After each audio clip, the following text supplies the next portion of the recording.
Well, we've got Friday night lights in the Big Ten, a couple of ranked teams, Illinois and Nebraska. We're excited about it. Are they legit? Plus, USC has a statement game in the Big House. And can UCLA get it together for their big game against LSU? All that more going into a huge week 4. It's time for the Big Ten Squad.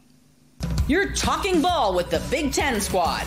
From USC to Ohio State, from Michigan to Oregon, from Nebraska to Washington, it's the local experts of the Locked On Podcast Network bringing you scoops, breakdowns, and the most comprehensive preview of the upcoming Big Ten weekend. No hurt feelings and thin skin allowed. Squad up. You're part of the Big Ten Squad. All right, welcome to the Locked On Big Ten Squad. Thrilled to be with you yet again this week. Sit back, enjoy, and let's talk some football. Do a little trash talking, too, as well as we get ready for week 4. I'm Craig Shemon from Locked On Big Ten, and this show today is brought to you by FanDuel. Now through September 22nd, all FanDuel customers can bet $5 and get a 3-week free trial of NFL Sunday Ticket from YouTube and YouTube TV. Visit FanDuel.com/lockedon to get yourself started. All right, our round table today, Matt Sheehan from Locked On Spartans, Jay Stevens from Locked On Buckeyes, Jacob Goins from Locked On Hoosiers, Spencer McLaughlin from Locked On College Football and Locked On Oregon, Zach Anderson Yoxheimer from Locked On UCLA, and Roman Thomas Shaw from Locked On Huskies. Now, we got a big week coming up here in week 4, but I got to do this right now. There's a couple of things because it involves 3 of you on the screen right now. If the Big Ten season were to end today, the Big Ten championship would be between Matt's Spartans and Jacob's Indiana Hoosiers because of their pummeling of Zach's UCLA Bruins this past weekend. Gentlemen, go ahead. Stop the season. Stop it right now. Just cold stop. We need another outbreak, a pandemic to break. Whatever's going to stop the season dead in its tracks and get that banner up in Spartan Stadium. What by any means necessary. Yeah, that's a great way to start the show, Matt. Advocate for another global pandemic. Let's run it back, baby. Dude, do you know how desperate I have been the last few years? Are you kidding me? Like, actually, look, on a serious note, look, we're 3-0. Our coach is gainfully employed. I have nothing but reasons to smile over here. So, you know what, Spencer? That's what it takes for us. Okay, that's what it takes for us to be good. It's just another global pandemic, and if that's the case, it is what it is. But we've joked so long about not talking about Indiana football. But look, can we talk about the team that scored more points than anybody in the Big Ten and the team that currently sits on top of the Big Ten standings? I think we should take at least a couple of minutes, Craig. I appreciate your time today. Yeah, let it rip. I'm excited about it. That was a pretty look, I've been around a few times. You all know I'm an Indiana grad. That was the best looking football game I've ever seen. It was competent. Both sides of the ball. It was incredible. Loved every minute of it. Sorry, Zach. I know that was we set the table for you. National TV, Rose Bowl, first game ever in the Big Ten, and it didn't go so well for the Bruins. Yeah, it looked good for the team in red. Credit for Zach for showing up. I gotta say, like when I saw it pop up on the screen, I was like, "That you're a better man than I am." That takes. Did you know I was going to be here, Zach? I would understand if you didn't know I was going to be here. So. Oh no, I knew. I figured. If I'm talking smack, I mean, I guess I didn't talk too much smack. I knew better after watching Week 1 UCLA football. But smart. I came here and I figured I might as well lick my wounds. The Tigers will do that next week too. Oh, jeez. Oh, God. Give me the address. I'll send you a care package. This is going to be a long season. You might need it. Man, it's going to take a long smiling every once in a while is astounding. So, yeah, the problem with that care package is just like the UCLA offense is going to take a long time to deliver. Yeah. Has it delivered yet? I'm not sure, Spencer. No. That was my point. And haven't Jacob, gotten there yet. Jacob, I don't want to get into hyperbole here, but the storyline developing into Big Ten is – who's going to be that second team to hang with Ohio State? We think it's Spencer's Oregon Ducks, but we don't know. I mean, at least they're finally starting to cover spreads after week 3. The Trojans, Penn State. I don't know. Is Indiana in the bottom of that conversation? I mean, at this point, yes, we're 3 weeks in, but how could you not be? I mean, until we're given a reason not to believe it, throw us up there. You may as well see if it sticks. We're 1-0 in the Big Ten. Maryland coming up. We do have Michigan that's in Bloomington. Just want to keep everybody in mind on that one as well. Michigan State's on that schedule. Not worried about that. Sorry, Matt. I mean, look, it could be there at the end of the season. We'll just have to wait and see. All right. We'll see for sure. Matt, the Spartans, I'm mad. You didn't cover. By half a point. You didn't cover last weekend against Prairie View. We tried our best. Look, we missed an extra point in the first half. I'm not going to say calls were made, but Who is to say? That's it. If I say anything else, there's going to be an unmarked van at my door asking me some questions too. So close though. We looked good. It was never a doubt, and that's the first time in a long time that we've had a no doubt victory. So 3-0, coaches gainfully employed. We're smiling here in East Lansing. There's nothing but happiness over here, man. Now, Matt, you've got Boston College. They made a big splash early on with their win against Florida State, but that's kind of not a big deal now. So what's your assessment of this game this weekend? And they still looked really good against Mizzou on the road against an actual top 10 team, not like Florida State, the vanity top 25 team. But yeah, this is going to be the first Michigan State test that they have in the trenches. Maryland, not the most impressive unit in the trenches. Last week, Prairie View A&M, no disrespect to the Panthers, not the strongest test either. So excited to see if this run defense that we have, this top 20 in the nation right now, is actually good enough to be top 20, or if they were just, the beneficiaries of some down units. So tucked away on the ACC network, they are trying to censor the greatness going on in East Lansing right now. Like, there's going to be 16 people watching this game, but damn it, I will be one of 16 people, and I cannot wait to see what is going on here. Yeah, I don't even know if I get ACC network anymore. Probably not. Yeah. Yeah. Jay, what did you guys do during your bye week as you get ready for Marshall this week? Everything's cush, man. Everything's rolling. Got the start and left guard back. That's all I really care about. Everybody's healthy. That's really resting and improving and focusing on the fundamentals all week long. When you get Donovan Jackson back for the first time all year, that's a definite boost to the offensive line that even with 3 newcomers there, now one of them is Spencer McLaughlin, former all-SEC guy at Alabama, been there this year. But the offensive line has really been a nice surprise in how well Tegra Chabola. No relation, by the way, just so we're clear. Thank you. I will stop recording. I was like, hold on, time out. No relation. Okay. Am I the only one that heard my name and not Seth's name? Oh, no. I did. I was like, no, you got a 4-4. Did I say Spencer? I meant Seth. Yeah, you I did. don't know what I said. I'm pretty sure you said my name, and look, I'm humbled, but not only am I only 5'8.5", but I am only 165 pounds. I don't think I would work out very well playing center for the Buckeyes. But Jay, I appreciate the faith. Hey, man. Hey, busy guy, it happens. Spencer. Wow. I see Spencer's name right in front of me on the screen, and it just popped out. It is Seth McLaughlin, the former all-SEC guy at Alabama. But no, the offensive line is healthy. The team's going to be just fine. Really, this is another one of those warm-up or preseason games. Sorry, Matt. You guys are after Marshall, so it's on Peacock. No one's gonna know. That's okay. No, we will. We will. We will know. We will talk about it on the show. We'll just talk about how bad it'll be once again. Matt, I think that's Roman's copium right now. The game was on Peacock. Nobody noticed. I was gonna say, Spencer. I haven't said much anything for a reason here. Like that. Smart man. Smart man. Spencer, if you're gonna go play college football, I mean, Washington could probably use you. I mean, they need anybody that can get. No, they really don't need him. After Spencer. Hold on. The PFF grades came in for my intramural flag football game the other way. 0 yards allowed, 2 pass breakups. I think that I could easily take out one of those Wazoo wide receivers that Washington couldn't stop last week. No, see, that's the problem is they did too much of that. 16 penalties, 135 yards. Yeah, you're saying take out, like you're using it in the wrong context here. Well, Roman, the good news is you got Northwestern coming your way. So whoever's wearing purple, they'll be rooting for somebody in this game. That should be a nice bounce back for you, I think, based on what I've seen. I mean, I've said it in this match before. This is the reason Roman's oozing with confidence over here. This is what happens every single time. Like, truly, every single time I make some sort of prediction, this is what happens. Yeah, I certainly feel better about it. I'm going to expect a bounce back week is what I'll say. But really, if the penalties figure themselves out, which again, 16 for 135 yards is just an absolutely brutal showing. One of there are only 4 teams worse in terms of penalties. Yeah. One of them being Matt up over there. So there are not a lot of teams that are more penalized right now than Washington. That's the one thing I really need to see in this game. All right.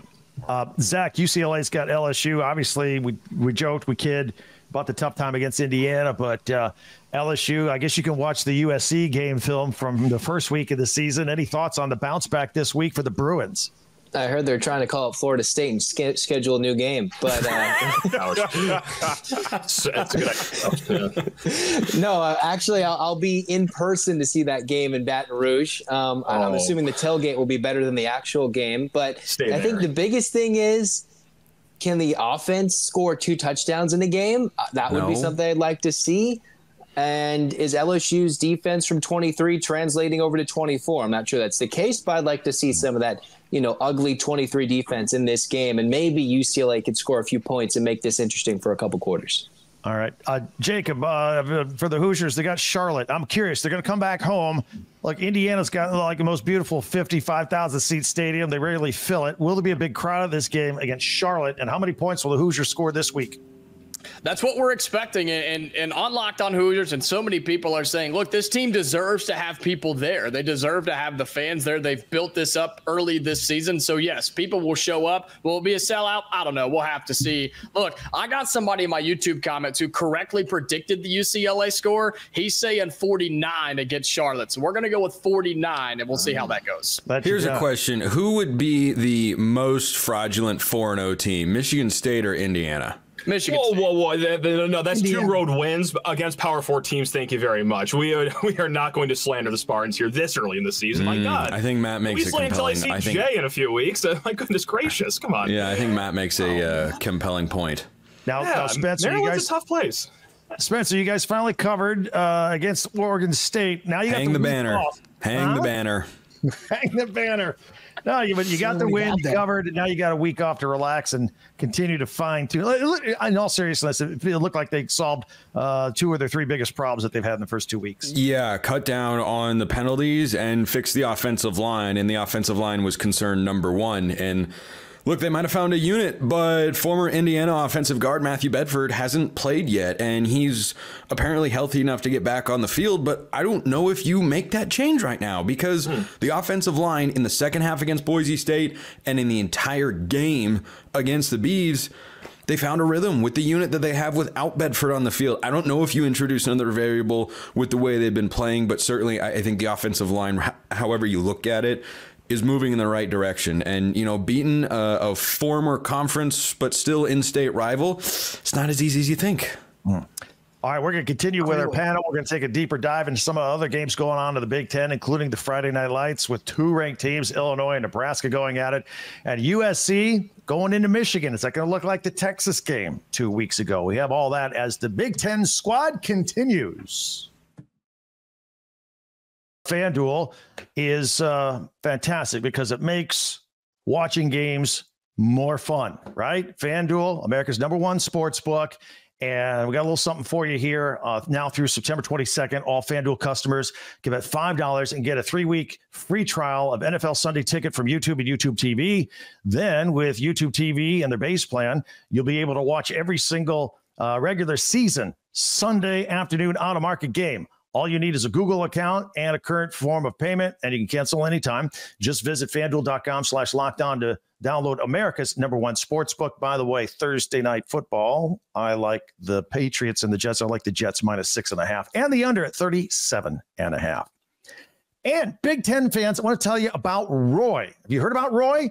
It stands for Return on You, and it's a new platform that lets you, the fans, get involved in nil. That's right. You can help out your own team, compete against all the other teams for nil deals for their athletes. By supporting players directly, you can help shape rosters, talent, and keep your favorite athletes out of the transfer portal.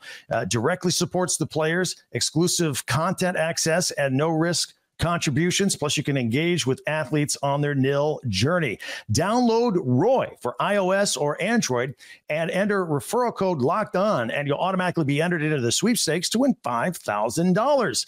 You can visit joinroy.com for additional details. No purchase necessary. Void where prohibited. Again, get the Roy app for iOS or Android and start making an impact on your favorite team.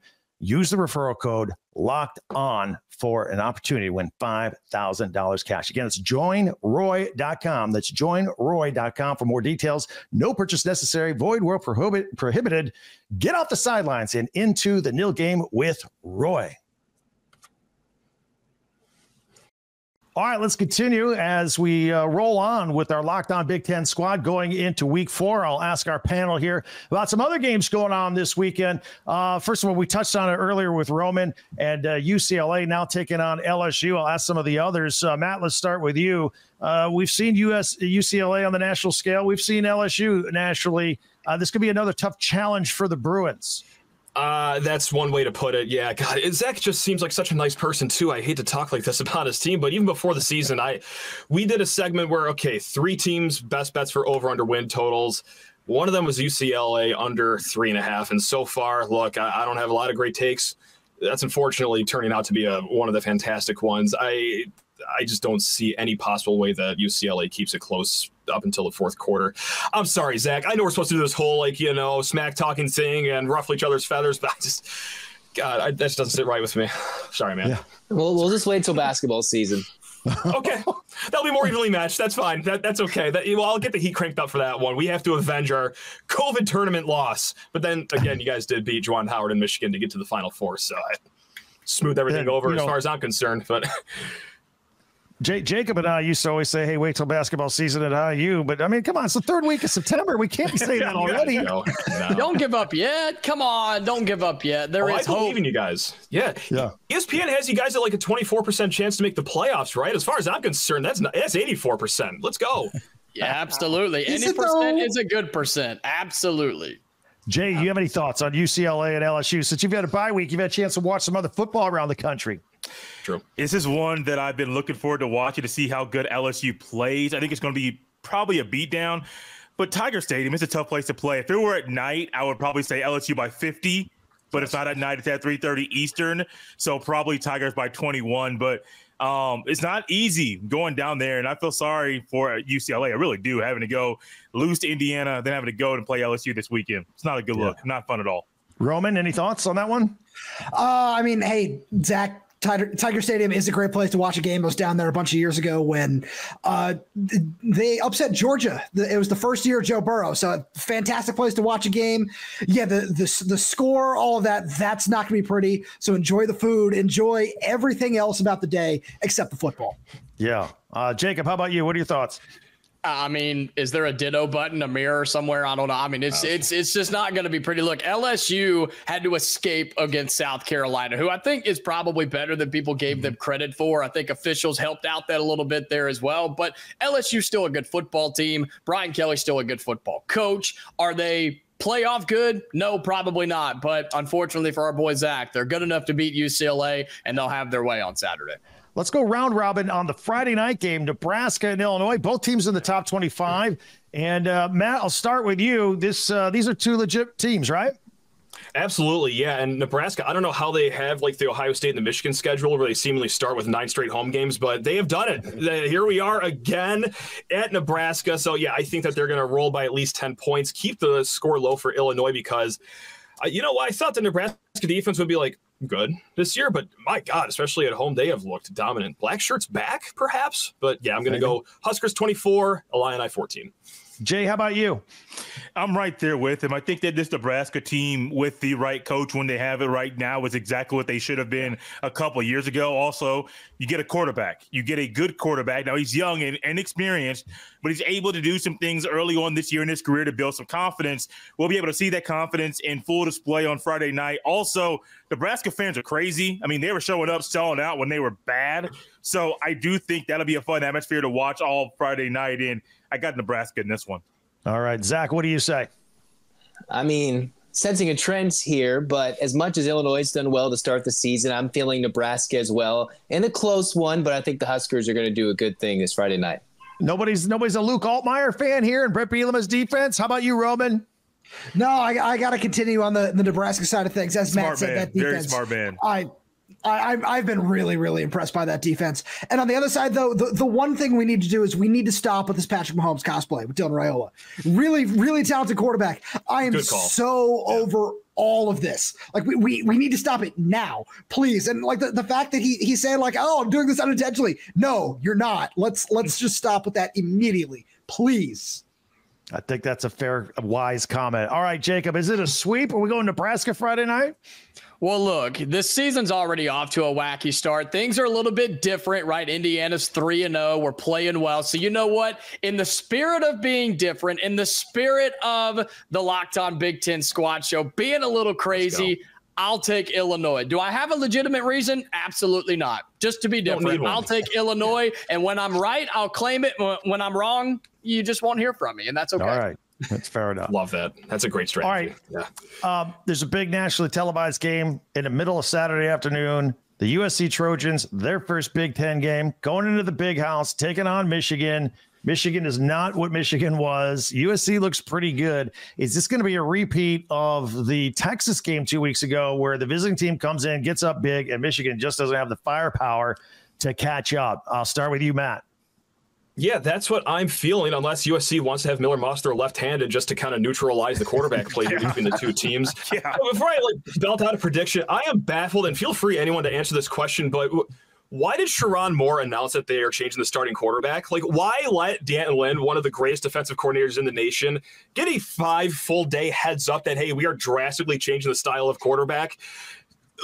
Does anyone have an answer? Because to me, that just seems like you're just shooting yourself in the foot right there. Man, he's also a guy who was coaching without a contract. So, I mean, something there was a little weird. Is that important? Is that a thing people do often, or is that just another Michigan court that they'll just claim as normal? Okay, I just did some research, and yes, it is. Shockingly enough, that is something that people need.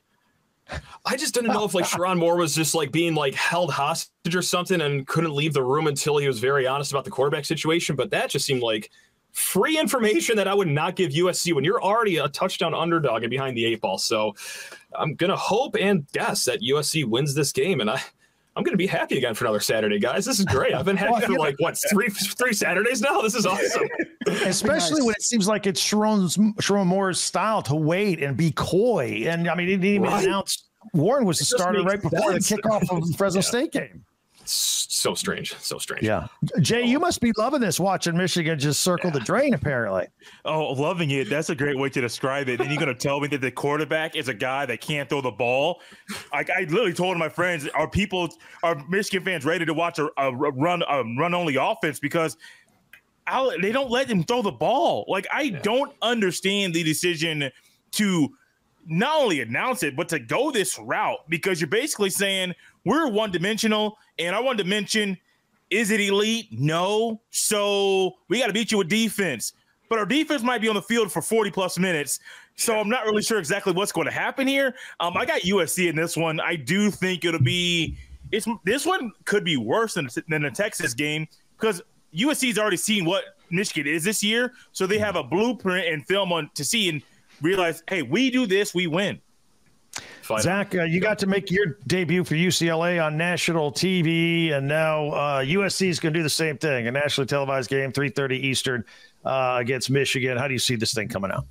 I'm not necessarily going to be different from who's going to win here, but I do disagree with Jay. I think Michigan, they've already got smacked, right? They got smacked and punched in the face by Texas. I think Texas is still a little better than USC. And USC's defense is not as dreadful as was the year before, but I don't think Michigan's going to lie down and get their butt kicked once again. Will USC win? Probably, but I don't think it's going to be an absolute destroyed game like it was a couple weeks ago. I think Michigan puts up a fight, but USC clearly a little better. They got a quarterback who can throw. They can do more facets well than Michigan can. I think Michigan will play a bit better defensively in this game to keep them closer before the Trojans pull away late. Roman, you guys with the Huskies can scout this out. You got Michigan in a rematch of a national championship game coming up around the corner. Yeah, I bet on Mason Graham and this defensive line once, and I still, while I respect their talent, I can't do it again because, that quarterback situation is just a mess. And, in a few weeks, we'll see how it looks when they come out here to Seattle. But until then, as much as it pains me to say it, I have to roll with the Trojans here. It truly makes me sick to talk about how good they look on both sides of the ball right now. I get it. Jacob, final word on this one. Yeah, no difference maker here, gentlemen. You don't want to be contrarian on this one and take Michigan? Do it. Come on. No, I'm with Zach, though. I do think Michigan keeps it closer than people think. And look, I'm just happy for Jay that Ohio State finally has a chance to beat Michigan this year because Michigan's not a good team. I'm just happy for the Buckeyes, man. Wow. Jay's going to drive your house right now. Wow. This is going to get ugly. Jacob, how young are you? Because Ohio State used to repeatedly beat Michigan not too long ago. Don't forget we play y'all this year, too. Just be careful. No. We're not talking about Indiana on the road at Columbus. Absolutely not. No. We're just going to skip right over that game and keep going. All right, guys, I appreciate it. We'll continue with our panel as we get a final thought on week 4 and maybe try and pick who some of these rising sleeper teams are in the Big Ten as we continue with the Locked On Big Ten Squad.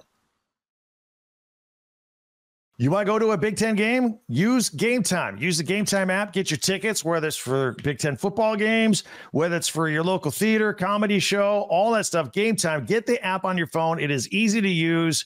The price is right there. No gimmicks, no games. And what I like the best is you can see the view from your seat of the ticket you're about to buy right there on your phone. Couple clicks, boom, you've got tickets to your game. And they got the lowest price guarantee. Gametime will credit you 110% of the difference if you find a different price somewhere else. It's the Gametime ticket coverage that they have as well. Your purchase is covered with the most flexible customer service policy in the ticketing industry. So take the guesswork out of buying tickets for Big Ten games, concerts. Use Gametime. Download the Gametime app, create an account, use the code LOCKEDONCollege for $20 off your first purchase.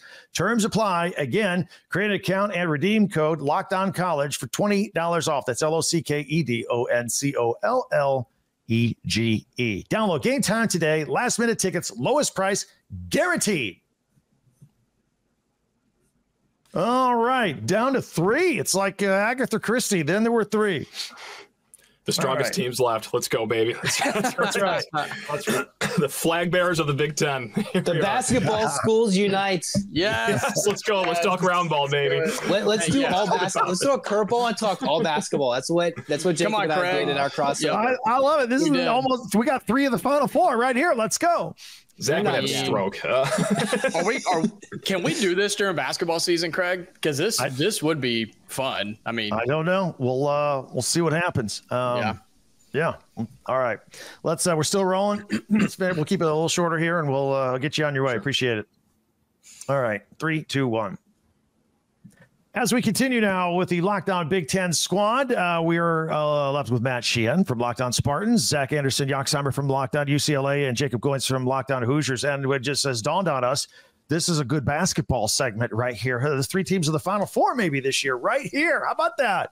Yes. Lock it in. Guaranteed. Well, we scared off Ohio State. We scared off Oregon. Yeah. We've scared off all the people that don't really want to be here. So, we can talk basketball. That's okay. I know there's more football, but we're always open to basketball in Bloomington, Craig. You know that. Yeah, Coach Woody. We got Tom Izzo. I mean, you guys, what are your basketball coaches doing right now? Are they hanging out in the press box of a football game? Or because we got a legitimate practice starting in a couple of weeks, right? I know our guy's recruiting. I don't even know if he likes his family. That man is always on the road, even the day after the season ends. Like he's at some random high school gym in Indiana, just talking to a teenager or his family or his coach. So he's probably somewhere out on the road, not anywhere close to his own home. He is a dog. Yeah. That's great. All right, guys. Yeah, we'll have to do this. I always love talking hoops as well. Final thoughts, though, for football going into this weekend. Some teams are playing conference games. Some are wrapping up the non-conference schedule. I touched on this at the beginning of this podcast, but I would like to go around with you here. Look, it does appear to be Ohio State and everybody else. I did think it was going to be Oregon. They kind of gave me some question marks the first 2 games, although I think they got things right. But maybe you have 1 or 2 teams that you think are going to be the ones that compete for Ohio State here. Matt, I'll start with you. Who's got the inside track to maybe compete with Ohio State? Yeah, I mean, I feel like we just forgotten about Penn State just because they had that weird early bye week, but I very well could see them making it happen. And I think, almost in a transitive property sort of way, you saw Kansas kind of falter against Illinois. And that's not to say Illinois is a bad team, but is Kansas shaky because they've lost their offensive coordinator to Penn State? Maybe the magic is just with that guy. So if he can make Drew Aller right, we already know the defense is going to be strong enough. Yeah, maybe that is just going to be the case. We're not going to get more definitive answers this week against Kent State unless something horrible happens against the Golden Flashes. But yeah, I feel like Penn State is really going to have a say here at the end of the season. Zach, how about you? I mean, I think, what was it, last week or the week before, we were talking about who that second best team in the Big Ten is, and I felt bad. I didn't bring up Nebraska. It's a lot to ask out of a true freshman quarterback. They, of course, got the fan base. They've needed some love on this late Locked On Big Ten squad. And they're good. I think they're good. Will they have a true freshman quarterback game lump? I think that is coming. When? I'm not sure, because that happens whenever a true freshman quarterback plays like one. But if he is really good, minimizes his mistakes, Dylan Raiola, regardless of the comparisons to Pat Mahomes or the lookalikes, it doesn't matter. At the end of the day, our results and him playing much more mature than his years are, I think Nebraska is that team that can surprise. Sorry to Indiana. All right, Jacob, final word. Who's making that run to catch up to the top? As much as I want to say Indiana, it's too early to tell. It is. I like the Nebraska answer. I believe that's what I had said a couple of weeks ago when we talked about this the first time. But, guys, I fear that in the Big Ten, it might be Ohio State and everybody else, because what happens if, Indiana flames out? What happens if Penn State flames out? Because I'm not as high on them as Matt is. What happens if Nebraska does Nebraska things, right? USC does what happens if this conference eats itself alive? Then in terms of the college football playoff, we're in trouble. And so I hope that doesn't happen. I'll take USC or Nebraska until one of them does what historically they like to do, which is crumble under their own feet. But I'll take USC for now, just until something else happens. And of course, until Indiana rises to power and takes over the world. Sure. But I'll tell you, it's not Purdue. I can confidently tell you that. Yeah. Let's go. There we go. Yeah. No, that's a great point, though. Like, are we going to ACC ourselves and just cannibalize ourselves? We're just going to be Miami and then a bunch of 8-4 teams at the end of the season over there. Like, when you put it like that, I can see everyone cratering. But Jacob, we're going to talk up your Hoosiers right now. Let's say everyone else just, craters, cannibalizes themselves. The rest of the season for you guys is not horrible. Like, Charlotte, Maryland, both at home, at Northwestern, Nebraska, Washington at home, at Michigan State. That's right. Whoa, get ready for that one. Then Michigan at home, which, look, I'm looking at the projections right now on K4Ratings.com. Coin flip game. Ohio State, again, we'll just skip right over that. But then home against Purdue, there is a world where you are a one-loss team, and that could very well get you into Lucas Oil Stadium. So this sounds so weird. I feel like I'm going to pass out right now just talking like this. Like, if you talked like this before the season, you would have been brought to a hospital. But now, seeing it actually happen on the road, defiant win over UCLA, who's not great, but it's a road win across the country. Like, I don't think that's crazy with a capital C to talk Indiana in the Big Ten championship. My head just exploded, but I love hearing it. You like that? Yeah, that's right. Iowa and Rutgers in the same boat. Schedule not that tough. They're going to rack up a lot of wins. So. Guys, you guys are great. Go ahead and tell our audience, follow all these guys. They do a great job for you and their teams every day. So subscribe for your favorite Big Ten team, and we'll be covering your favorite team every day throughout the season. And don't forget, I'll have you covered with the entire conference every day with Locked On Big Ten, part of the Locked On Podcast Network, your team every day.